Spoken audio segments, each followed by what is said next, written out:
நம்ம கண்டென்ட்ல பார்க்க போற கண்டென்ட் பெல்லா அப்படின்னு சொல்லப்படுற ஹாரர் ஸ்டோரி.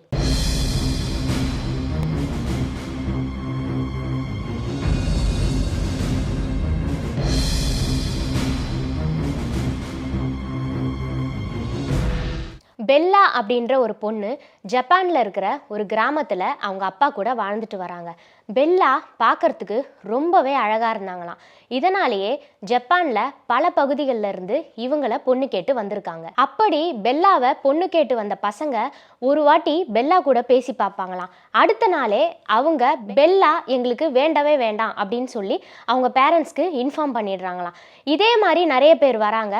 பெல்லா கிட்ட ஒரு நாள் பேசினதுக்கு அப்புறம் எங்களுக்கு பெல்லா வேண்டாம் அப்படின்னும் சொல்றாங்க. ஸோ அந்த ஊர் மக்கள் என்ன பேசுறாங்க அப்படின்னா, பெல்லாக்கு ஏதோ ஒரு பயங்கரமான பிரச்சனை இருக்கு, இதனால தான் அவங்கள பொண்ணு பார்க்க வர எல்லாருமே தெரிச்சு ஓடுறாங்க அப்படின்னு பேசுறாங்க. இதனால பெல்லாவோட அப்பா அம்மாவுக்கு ரொம்பவே வருத்தமா இருக்கு. ஏன் யாருக்குமே நம்ம பொண்ணை பிடிக்கல? நம்ம பொண்ணு ரொம்ப நல்ல பொண்ணு தானே, ரொம்ப சாஃப்டான பொண்ணு, ஏன் எல்லாருமே பெல்லாவை பார்த்து இவ்வளோ பயப்படுறாங்க அப்படின்னு சொல்லிட்டு அவங்க பேரண்ட்ஸ் ரொம்பவே குழப்பம் அடைஞ்சிருக்காங்க. ஒரு நாள் பெல்லாவோட அப்பா தோட்ட வேலை செஞ்சுட்டு இருக்கும் பொழுது ஒரு பையன் வந்து நான் பெல்லாவை கல்யாணம் பண்ணிக்க சம்மதிக்கிறேன் அப்படின்னு சொல்றாரு. உடனே அவங்க அப்பா பெல்லா கிட்ட அந்த பையனை கூட்டிட்டு போறாரு. அதுக்கப்புறம் அவங்க பேரண்ட்ஸ் கிட்ட நான் இவர் கூட தனியா பேசணும் அப்படின்னு சொல்றாங்க. தனியா பெல்லா ஒரு விஷயத்த அந்த பையன் கிட்ட சொல்றாங்க. அது என்ன அப்படின்னா, நான் உங்களை இன்னைக்கு நைட்டு தனியா மீட் பண்ணணும், நான் கரெக்டாக 12 o'clock எங்கள் வீட்டுக்கு வெளியே வந்து நிற்கிறேன், நீங்கள் யாருக்கும் தெரியாமல் வாங்க, நான் ஒரு முக்கியமான இடத்துக்கு உங்களை கூட்டிகிட்டு போகிறேன் அப்படின்னு பெல்லா சொல்கிறாங்க. அந்த பையனுக்கு பயங்கர குழப்பமாகுது. இருந்தாலும் சரி ஓகே நான் வரேன் அப்படின்னு அந்த பையன் சொல்லிடுறான். இன்னொரு விஷயம் என்னன்னா, நான் உங்களை டெஸ்ட் பண்ணுவேன், அதில் நீங்கள் பாஸ் ஆகிட்டீங்க அப்படின்னா ஓகே நான் உங்களை மேரேஜ் பண்ணிக்கிறேன், ஆனால் நீங்கள் அந்த டெஸ்ட்டில் ஃபெயில் ஆகிட்டீங்க அப்படின்னா இன்னைக்கு நைட்டு நடக்கிற எந்த விஷயத்தையும் வெளியே யார்கிட்டையுமே சொல்லக்கூடாது அப்படின்னு சொல்கிறாங்க. அதே மாதிரி தான் இத்தனை வாட்டி பெல்லாவை பொண்ணு பார்க்க வந்த பசங்களும் ஏன் பெல்லாவை பார்த்து தெரிச்சு ஓடினாங்க அப்படின்ற விஷயத்த அவங்களும் இது வரைக்கும் யார்கிட்டையுமே வெளியே சொல்லலை அப்படின்னும் சொல்லப்படுது. நைட்டு கரெக்டாக 12 o'clock அந்த பையன் பெல்லா வீட்டு வாசலில் நிற்கிறான். பெல்லா இறங்கி வந்து அந்த பையன்கிட்ட நீ என்னையே ஃபாலோ பண்ணு, நான் ஒரு காட்டு பகுதிக்குள்ள போறேன் அப்படின்னு சொல்றாங்க. அந்த பையனும் பெல்லாவை ஃபாலோ பண்றாரு. அப்போ பயங்கர அடர்ந்த காட்டுக்குள்ள பெல்லா ரொம்பவே தைரியமா போறாங்க. அந்த இடம் பார்க்க ரொம்பவே பயங்கரமா இருந்துச்சு.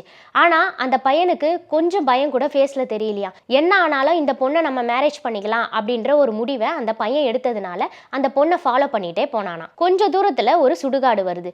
அதுக்குள்ள போயிட்டு பெல்லா ஒரு இடத்தை தோண்டி அதுக்குள்ள இருந்த ஒரு சவப்பெட்டியை ஓபன் பண்ணி அதுல இருந்த பாடியை எடுத்து கடிக்க ஆரம்பிச்சிருக்காங்க. இதே மாதிரி நீயும் பண்ண அப்படின்னா நான் உன்னை கல்யாணம் பண்ணிக்கிறேன் அப்படின்னு சொல்லி அந்த பையன் கிட்ட சொல்றாங்க.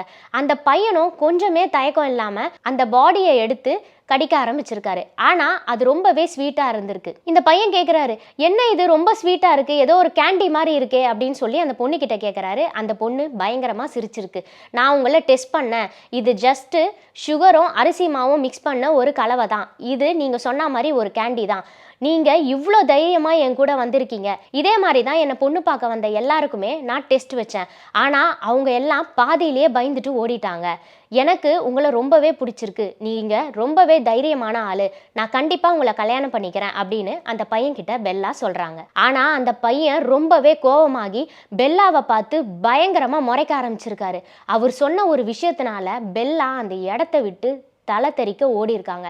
அது என்ன அப்படின்னா, என்ன நீயும் என்ன மாதிரி இருப்பன்னு நினைச்ச, நீ என்ன மாதிரி இல்லையா அப்படின்னு சொல்லிட்டு உண்மையாவே பக்கத்துல ஒரு பகுதியை தோண்டி அதுக்குள்ள இருந்து சவப்பெட்டியில இருந்த உடலை எடுத்து நிஜமாவே அந்த பையன் சாப்பிட ஆரம்பிச்சிருக்கான். அப்பதான் பெல்லாக்கு தெரியுது, நம்ம இவ்வளோ நேரம் ஒரு காட்டேரி கூட டிராவல் பண்ணி வந்திருக்கோம் அப்படின்ற ஒரு விஷயம். இதே மாதிரி இன்னொரு கண்டென்ட்டோட அடுத்த கண்டென்ட்ல நான் உங்களை சந்திக்கிறேன்.